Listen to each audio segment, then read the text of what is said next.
¿Qué tal? Un gusto saludarles. Aquí estamos en el blog Amanecer. Mi nombre es Elías González. Estoy con Tere Valenzuela y con José Antonio Vázquez Mosquera, que ya hablaremos un poco. Les damos la más cordial bienvenida. Este es un conversatorio que vamos a sostener, principalmente Tere y José Antonio, para poder profundizar, ¿no?, en distintos temas en torno a la dimensión contemplativa o la dimensión mística también de las espiritualidades y la relación que ésta tiene con el compromiso político o la dimensión también social, histórica, y cómo la contemplación, si realmente llega a la profundidad de lo que pretende, pues también impulsa, ¿no?, a las personas a este compromiso y a voltear a ver la realidad y hacerse cargo de ella y dejarse cargar también por los signos de los tiempos. Eh, y entonces, bueno, esto gira en torno a un texto de José Antonio, que lo dejamos aquí en la descripción del video para que ustedes puedan también acceder a él y ir directamente a la fuente. Y también lo vemos en pertinente, muy pertinente, ahorita Tere lo va a enmarcar un poco más, porque hoy pues hay muchas propuestas pseudo-contemplativas o de crítico-contemplativas en donde pues a veces se da en contornos bastante acomodados o con una ausencia de perspectiva social o de inquietud sobre qué está sucediendo en la historia concreta de la gente y de los pueblos. Entonces, bueno, eso es básicamente el marco. José Antonio, pues es un querido amigo, él, bueno, vive en España, es también el sostenedor o de alguna manera participa, ¿no?, sosteniendo y conmoviendo el espacio de Cristianía, ¿no?, que es un proyecto de monacato laico que también nos podrá platicar un poco en esta conversación por alguien le interese más. Y bueno, tiene mucha experiencia también en la dimensión contemplativa, en la cábala cristiana, en el diálogo interreligioso y bueno, también una serie de asuntos. Fue monje varios años y entonces también tiene ahí pues muchos asuntos que compartirnos. Bienvenido, José Antonio, Tere, pues un gusto tenerles por acá y te paso la palabra, Tere, para que nos ayudes en esta conversación. Bueno, pues primero que nada, gracias Elías por abrirnos este espacio y gracias a José Antonio por así que tu gratuidad también de estar aquí con nosotros para compartir este tiempo de reflexiones sobre la espiritualidad, ¿no? La espiritualidad contemporánea, cómo se ha ido desarrollando esta espiritualidad contemporánea y cómo en esta espiritualidad, al desarrollarse en una sociedad como la nuestra, como la sociedad actual, ¿no? Podemos ver que en este caminar, tratando de hacer un análisis primero personalmente y después en este caminar de las espiritualidades, vamos viendo que a veces nos vamos perdiendo, ¿no? Nos vamos perdiendo de este estar en relación con los demás, sino que convirtiendo la espiritualidad en algo individualista en vez de en algo social, ¿no? Entonces, creo que pues me encantaría, José Antonio, si nos puedes, o sea, que en todo tu compartir del día de hoy, a donde pues, nos hablas en este artículo de los riesgos de una espiritualidad no dual y posteísta, monista e idealista, la alteridad y el silencio y la liberación. Entonces, bueno, muchos de estos términos, pues nosotros en la academia, pues los manejamos muy bien, pero creo que podemos explicarlos un poco más también hacia los que no los conocen de esta manera, pero que sí participan de una experiencia, de un camino espiritual contemplativo, tratando de buscar esta contemplación como un camino, pero que a veces no nos llevamos a preguntarnos cosas que son importantes en este caminar, ¿no? Entonces, pues José Antonio, me encantaría que nos platiques un poquito de ti y por qué esta inquietud tan grande también en ti y para que pues poder llevar este conversatorio con algunas preguntas más, ¿no? Muy Este, bien. Pues nada, muchas gracias a Elías y muchas gracias a ti por interesaros por el artículo. Y bueno, respecto a mí, un poco lo ha comentado Elías, un poco mi trayectoria es desde muy joven mucho interés por la espiritualidad, sobre todo inicialmente oriental, y después digamos que la espiritualidad oriental me llevó a la espiritualidad contemplativa cristiana y eso, digamos que cuando terminé los estudios hizo que ingresara en un monasterio en el que he estado casi 17 años y luego ya con posterioridad este proyecto que ha comentado Elía, que llamamos proyecto de monacato laico, que se llama Cristianía, ¿no? Entonces el artículo se enmarca un poco también en, bueno, quizá lo que he ido conociendo y también de mí mismo, ¿no? Al encuentro con eso que es la espiritualidad no dual, que yo creo que a mucha gente nos ha impactado y no sé, nos ha ayudado, ¿no? Pero también para hacer una reflexión sobre ella, sobre sus riesgos, ¿no? Es decir, todo lo que aporta no es un artículo que sea una crítica a la no dualidad en sí misma, digamos, sino es una invitación a vivirla críticamente y radicalmente también, en esa línea, ¿no? Así es, ¿no? Como, o sea, si no nos preguntamos y nos estamos cuestionando acerca de nuestro camino, pues de qué sirve también, ¿no? O sea, este es parte del crecimiento de cualquier camino espiritual. Pues es que hoy se habla mucho de esas espiritualidades no dual y sobre todo de unidad, ¿no? Y pues, ¿qué riesgos ves? ¿Dónde no nos respondemos con ética de justicia, de liberación y de reconocimiento del otro? ¿Dónde ves esos riesgos? Eso Ujú. es, ese sería, yo creo que es, o sea, yo lo he marcado un poco a partir del discurso de Levinas, que yo creo que es un buen, no es un buen referente, ¿no? Porque Levinas hace toda una crítica al pensamiento occidental, podríamos decir, donde ha primado lo mismo frente al otro, ¿no? Es decir, hemos tendido como a generar totalidades que no nos dejan ver más allá de esa totalidad, ¿no? Y eso la no dualidad, que en su experiencia original no tiene nada que ver con esto, porque tiene que ver con abrir y no con generar un sistema cerrado, pero interpretado desde lo occidental se puede convertir en una especie de espiritualidad cerrada que no se abre al otro, que me cierra, que no solo que no se abre, sino que llega a negar su realidad, llega a negar que el otro tenga una otredad, ¿no? El otro aparece como si fuera simplemente otro yo, ¿no? Al que de alguna manera, bueno, pues si es otro yo, siempre va a rebajarse el compromiso ético en su cuidado. O es muy fácil que se rebaje. Así es, ¿no? Pero cómo nos ayudarías, José Antonio, a verlo a distinguir una unidad que nos abre al otro de una manera sin querer borrar las diferencias, ¿no? ¿Cómo distinguirlo? ¿Cómo le podrías decir a las personas que estamos en ese camino que distingamos que hay una diferencia de esto, ¿no? O sea, para mí quizá la clave es desde dónde empezamos el camino, ¿no? O incluso qué entendemos por espiritualidad, porque me parece que a veces identificamos espiritualidad con interioridad, espiritualidad con lo que no es material, y esto ya tiene una larga trayectoria en Occidente, pero realmente el concepto de espiritualidad es algo mucho más amplio, no es lo opuesto a lo espiritual, sino que tiene que ver con la capacidad que tiene el ser humano de abrirse y de salir de sí mismo, ¿no? Y de dar una respuesta a ese otro con el que me encuentro, ¿no? Entonces, para mí esa es una de las claves, es decir, mm, si la espiritualidad nace de esto o la espiritualidad nace de, de una intención, digamos, de equilibrio, de bienestar, de estar en paz, que está muy bien, pero que no quiere ir más allá, es decir, no se quiere encontrar con el malestar del otro, con el interrogante del otro. Y aquí la dificultad es, porque es verdad que necesitamos también equilibrarnos, pacificarnos e ir hacia el interior, ¿eh? No es una crítica a eso, pero el tema es que incluyamos las dos cosas, ¿no? O sea, yo creo que en la sociedad en la que vivimos, que podríamos llamar la sociedad capitalista, por utilizar ese término, es una sociedad que genera personas que somos muy inmaduras, ¿eh? Porque es digamos que eso es una sociedad que quiere cerrar la falta, que quiere, digamos, de alguna manera eso, que no haya nada que te moleste y que lo que potencia es tu deseo, ¿eh? Que planificar tu deseo y en ningún caso aceptar la falta, aceptar el límite, ¿no?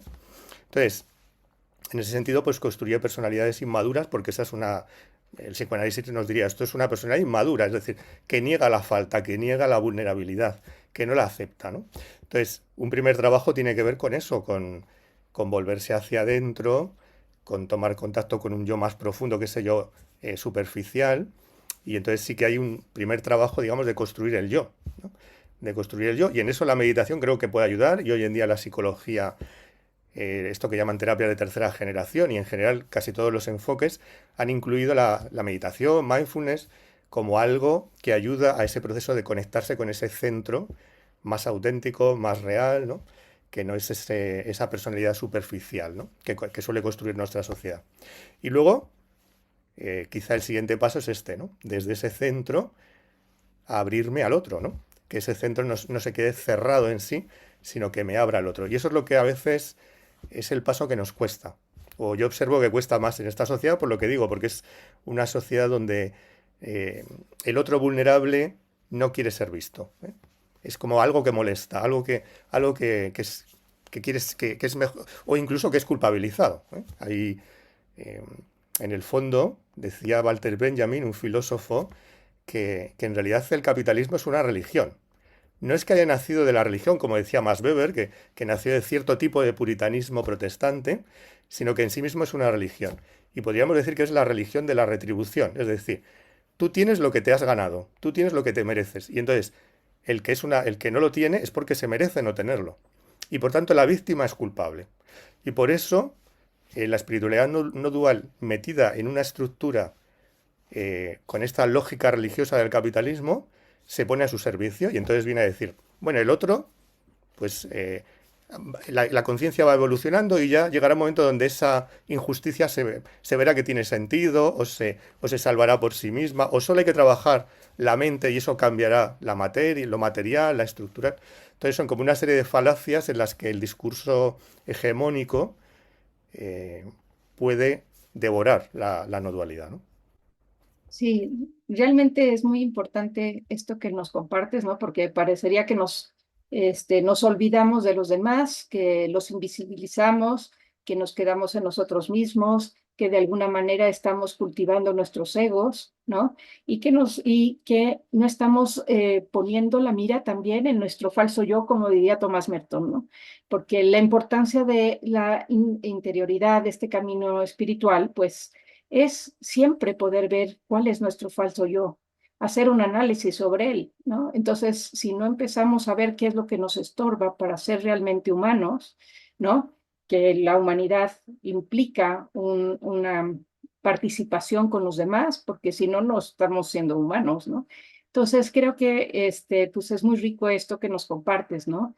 Y pues sobre todo, por ejemplo, en el cristianismo nos hacías ver como la importancia de la Trinidad, ¿no? Que se dice sin confusión, sin división y sin separación. Y que simplemente quisiéramos estar unificados, ¿no? Pues no estamos pensando en una cohesión que no es una fusión, sino una relación. Esto son palabras de tu artículo, ¿no? Que une las diferencias y el otro es la igualdad totalitaria, ¿no? Bueno, ¿cuál es el daño en este contexto donde dependemos donde perdemos esa responsabilidad del otro, ¿no? Entonces, ¿cuál sería el daño? ¿Cómo nos puedes decir?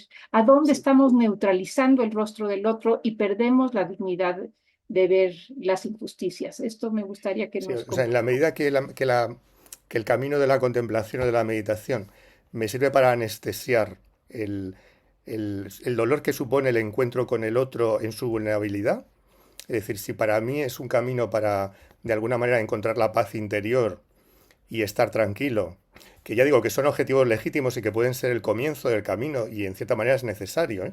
O sea, el comienzo del camino creo que comienza así, pero luego hay un momento donde hay que ir más allá que eso, ¿no? Y ese comienzo del camino tiene que llevar al encuentro con el sufrimiento del otro, con la compasión, etcétera, ¿no? Entonces podemos utilizar la meditación para anestesiar, para disociarte de la compasión, para anestesiar el dolor que te produce la injusticia, el abuso, la discriminación. O, ya digo, podemos llegar a crear un sistema que lo justifica porque creamos un sistema donde al final como que todo tiene que ser positivo y nos negamos a ver la negatividad, ¿no? Y ver la negatividad es como si fuera que no eres espiritual. Entonces, la persona espiritual es como que lo tiene que ver todo, que ya todo tiene sentido, todo es estupendo. Y bueno, básicamente sería algo como lo que llaman hoy en día el narcisismo espiritual, que es una palabra nueva, pero que es el quietismo de toda la vida, la enfermedad zen de las tradiciones orientales, ¿no? Y es esta especie eso de desconectarte de la realidad, desconectarte del otro y vivir una especie de realidad imaginaria que te protege de la angustia, que te protege del sufrimiento, pero de manera errónea. No de una manera que sea una buena gestión de eso, ¿no? Sino que al contrario, cada vez te va a reducir más a un espacio cada vez más pequeño en vez de a un espacio cada vez más amplio, ¿no? Así es. Me gusta la frase que usas, que es alguien real que me desinstala y que me reclama, que no, no me mates, cuídame, ¿no? Me encanta cómo lo pones ahí, ¿no? Que me invita, que me provoca. El otro tiene que estar siempre en mi caminar de crecimiento porque él es parte de mi crecimiento, ¿no? Sí. Entonces, bueno, creo que es Y bien. fíjate que siempre ha sido un criterio dentro de las tradiciones espirituales. A mí la primera carta de San Juan me parece buenísima, porque en un momento determinado recordéis que dice, eh, quien no ama al hermano que ve, ¿cómo va a amar al Dios que no ve?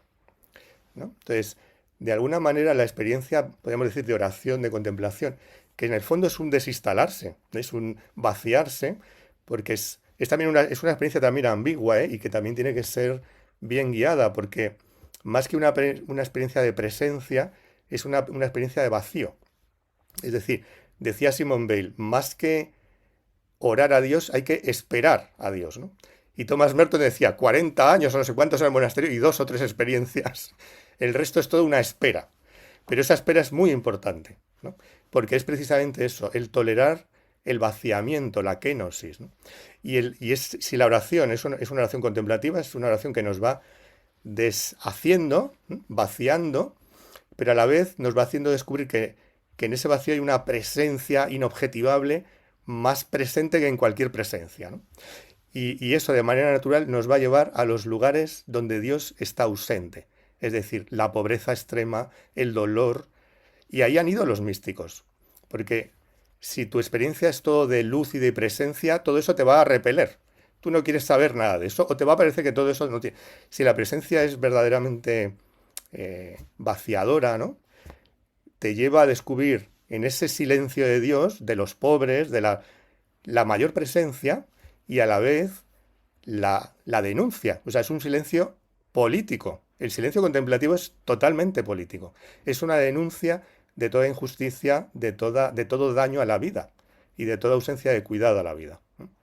Entonces, ese componente tiene que ser también un criterio para discernir si nuestro camino espiritual está yendo hacia un narcisismo o está yendo hacia algo que puede ser muy doloroso, pero al final, eh, de alguna manera, eso te hace tocar la humanidad, ¿no? Te hace más humano. Y si no, estamos caminando como los cangrejos, ¿no? Hacia atrás. Claro, claro. Sí, sí, sí. A mí, en Sí. cierta manera, me ha preocupado a veces algunos teólogos, bueno, es una cosa que a veces me ha resultado, no he terminado de entender. Algunos teólogos, por ejemplo, que han estado muy vinculados a la teología de la liberación, han ido haciendo como un camino de abrirse a las religiones orientales, que es estupendo, y me parece estupendo, y de repente han como olvidado la dimensión de los pobres, que no se puede olvidar. O sea, en cualquier tradición, ¿eh? Pero en concreto en el cristianismo, como decía John Sobrino, fuera de los pobres no hay salvación.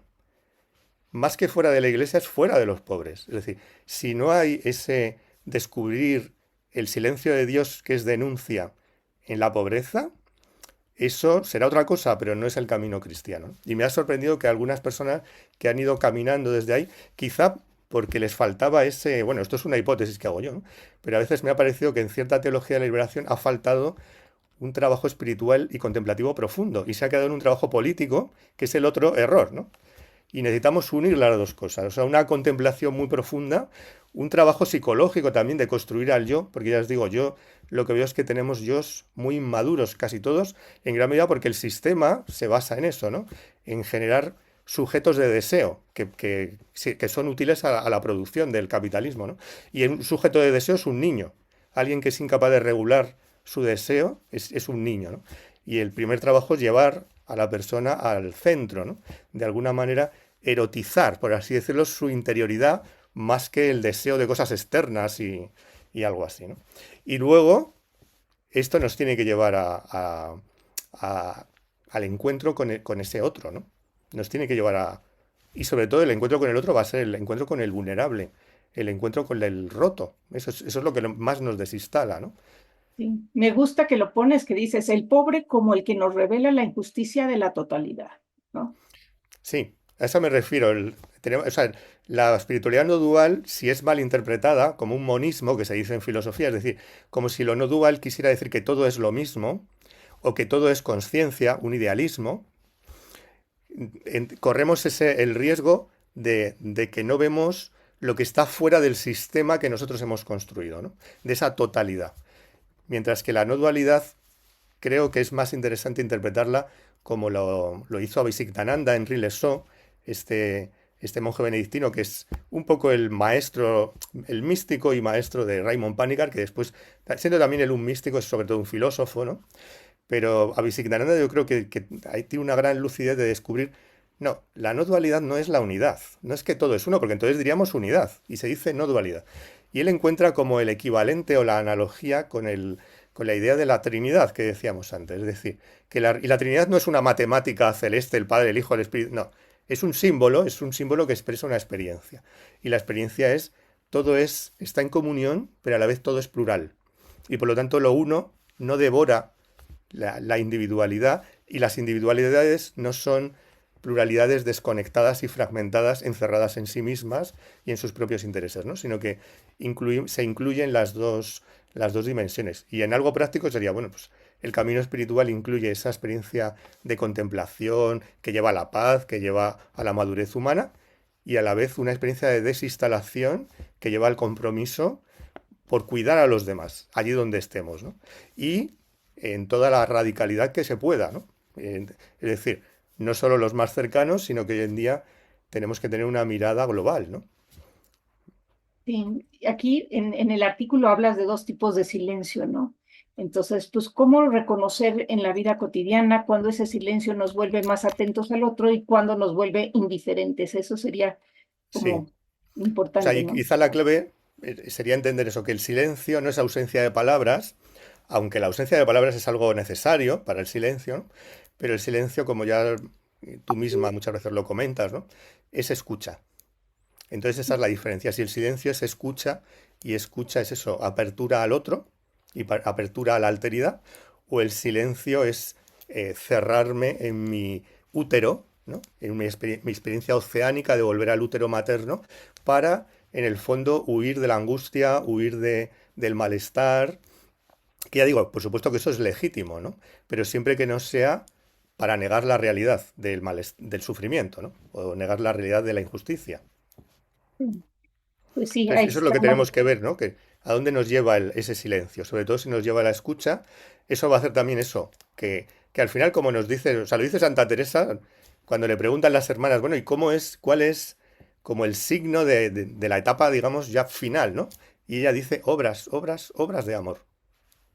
No dice una experiencia espiritual que se consiste en un estado alterado de conciencia, no. Ella dice obras de amor. Y Sí. entonces esto es lo que nos va a dar la clave, es decir, si el silencio. Recuerdo un chiste que no sé si conoceréis, de Forges, de un humorista español, donde dibujaba a un señor que venía de un retiro y eran las Navidades y estaba pues con unos mudras haciendo meditación y mientras tanto su señora le decía, oye, fenomenal que hagas yoga, pero resulta que hoy viene tu cuñado y hay que pelar los langostinos, prepararla.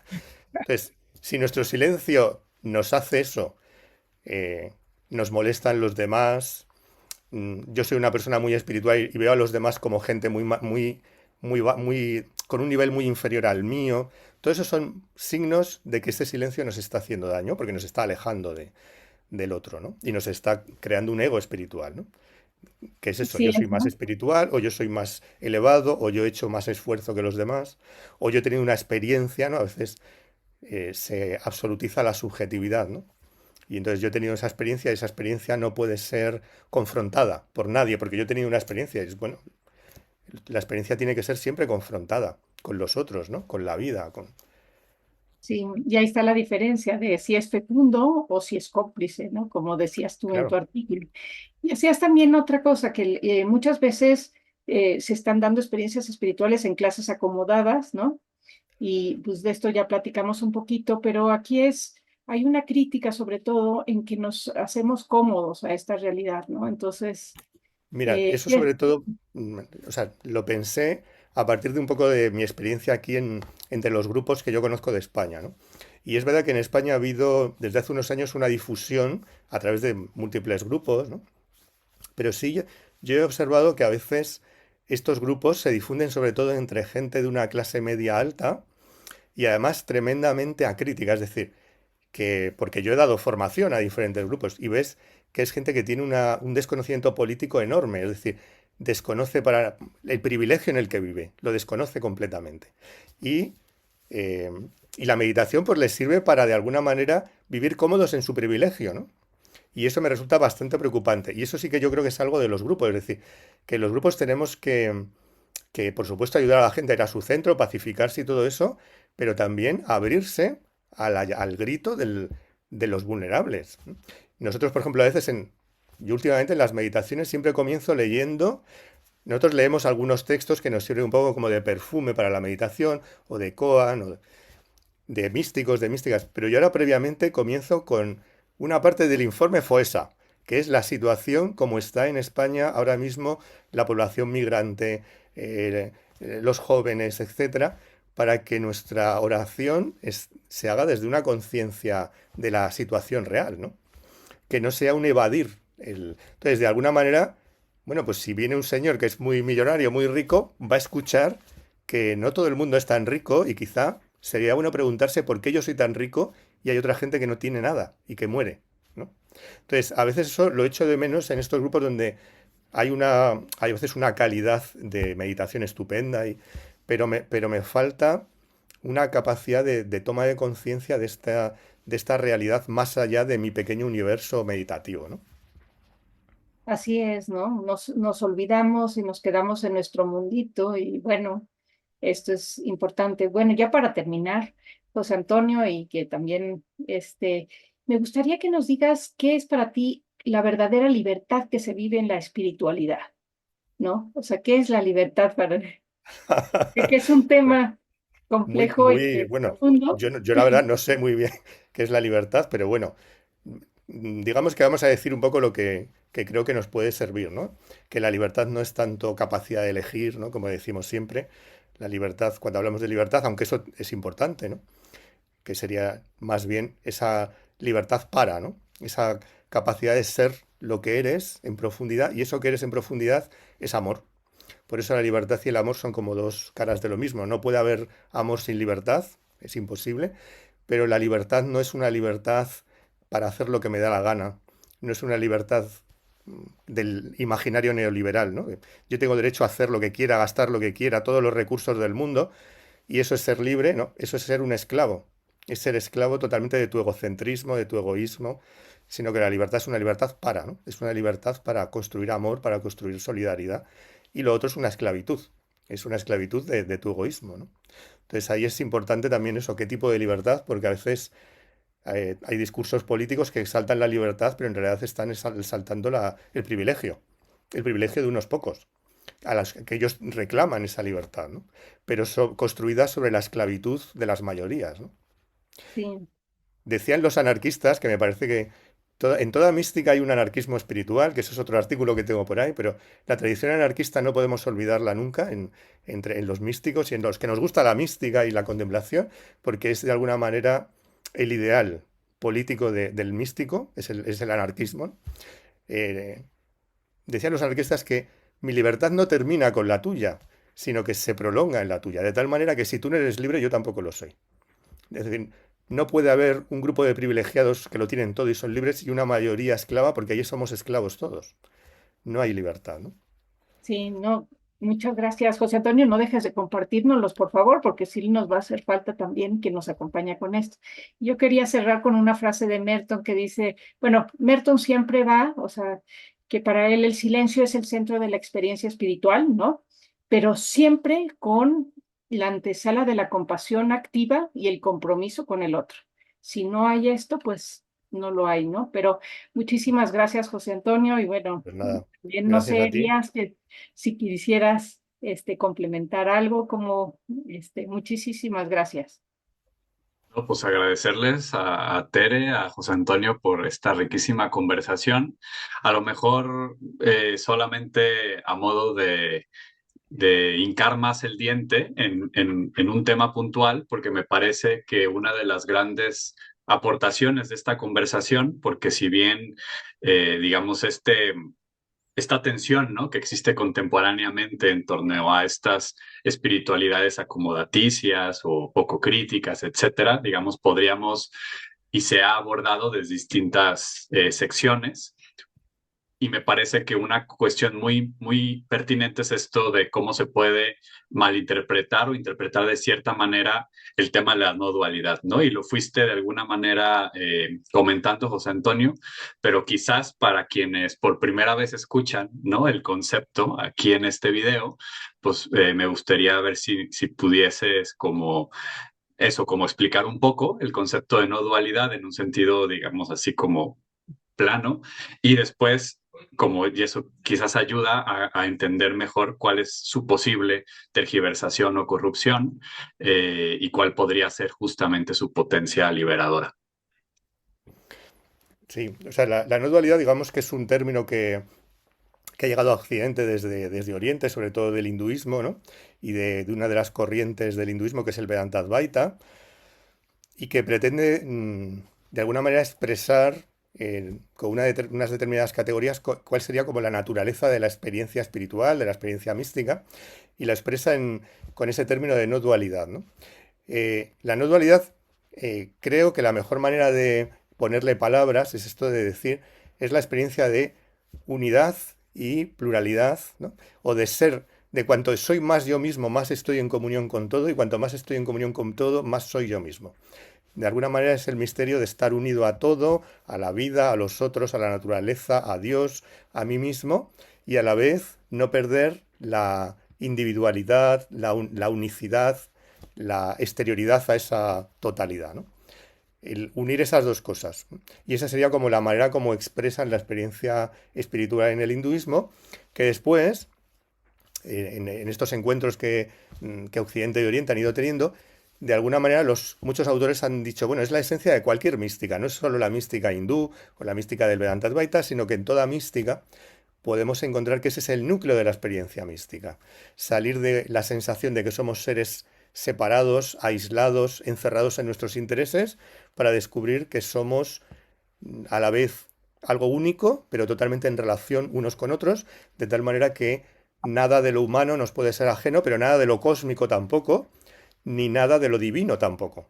Todo, de alguna manera, forma parte de o nos interesa, ¿no? Y esa es una gran aportación, frente a una sociedad unidimensional centrada en pequeños visiones muy reduccionistas, muy dualistas, pues la no dualidad creo que tiene una enorme riqueza para construir una sociedad que en el fondo va a permitir eso, una sociedad mucho más fraterna, porque genera una subjetividad relacional y una subjetividad que busca el cuidado y que se interesa por los otros, ¿no? Que no se encierra en su individualidad. O sea, tiene muchas potencialidades.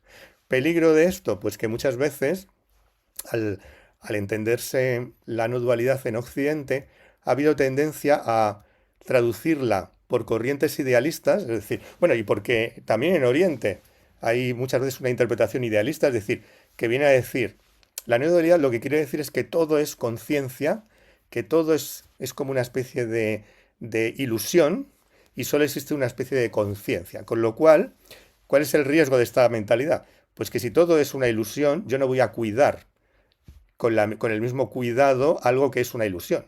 Si algo es real, claro que me va a interpelar, pero si es una ilusión, pues me voy a dedicar a meditar y poco más, ¿no? Ese es el riesgo de interpretarlo de una manera idealista, ¿no?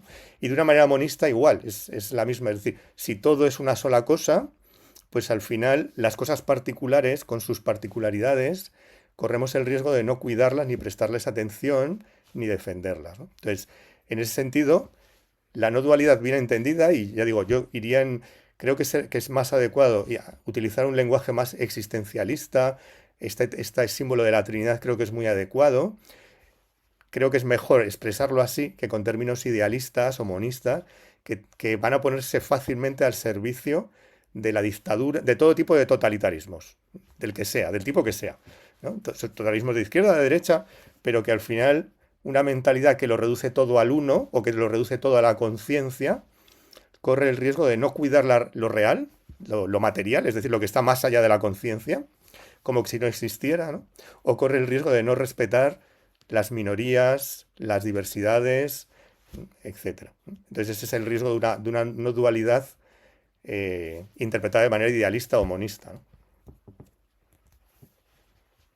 Buenísimo, José Antonio. Pues ahora sí que creo que con esto cerramos, creo que enmarcamos, ahora sí redondeamos como quien dice esta conversación. Pues agradecerles de nuevo de parte del blog Amanecer. Pueden dejarnos sus comentarios, sus preguntas, sus quejas y sus sugerencias y se las haremos llegar, por supuesto, tanto a Tere como a José Antonio, las preguntas y demás, como si quieren seguir la conversación. Esperemos, José Antonio, que esta sea la primera, pero no la última vez que también tengamos la oportunidad de contar con algún material tuyo aquí en Amanecer. Y nada, pues nos vemos hasta la siguiente. Muchas gracias. Muchas gracias, Elías, José